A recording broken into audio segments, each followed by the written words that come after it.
social media is having a huge impact on what we're doing at the iRB at the moment.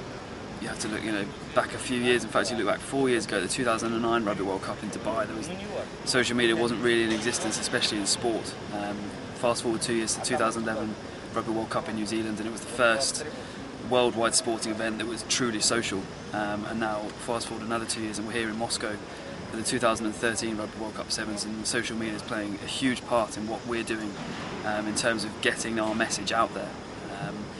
All of the players are now on Instagram or Facebook and Twitter, and from an iRB's perspective, we have Facebook accounts, Twitter accounts, Instagram account, and a YouTube channel which has 50,000 subscribers and millions of views a year. And for what we're doing, again, we can push the highlights out on YouTube, we can send out messages on Facebook, we can interact with the players.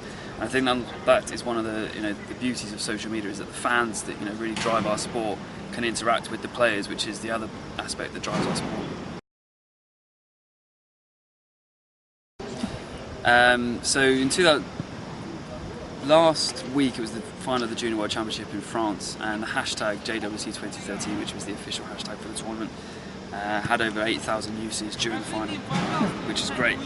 We've got 1.8 million Facebook fans, but on Twitter, we're looking, our overall Twitter following is just over 200,000, and we get a lot of ats, and obviously during the tournament it's unprecedented. It keeps on growing, it keeps on surprising me how many people are really interacting with us, and it's good that we can respond to them. It's an easy access point for our fans to contact with us, and we like to think we can answer every single question that comes in. Obviously there's pinch points during the tournament, but we get a lot. I can't put a finger on how many there are, but I always, as I say, get surprised by how many ats we get and how many mentions we get.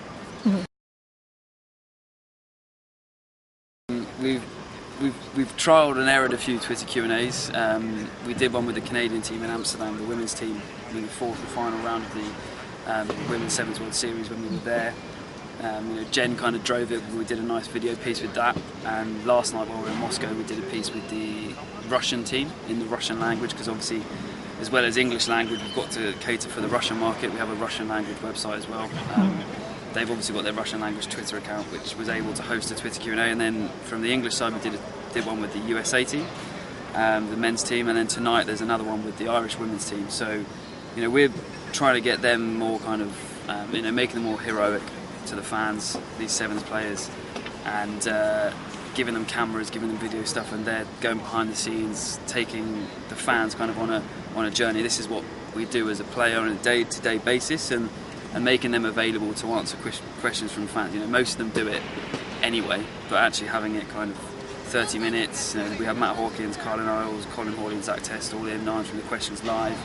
They picked out their favourite tweet and awarded a signed jersey by both the men's and women's teams to give to them, which we'll send to the fan that was with the best tweet. And as I said again, it's just bringing the fan closer to the players. And it's funny because we were at the captain's launch yesterday, and a couple of teams are starting to come up to me and say, how do we get involved? You're giving loads of coverage to these other teams, but how do we actually get involved and do one of these things? Because they've seen the kind of impact it has on followers and following what we do, and they want a part of it as well, and making their kind of social media activity higher and more high profile.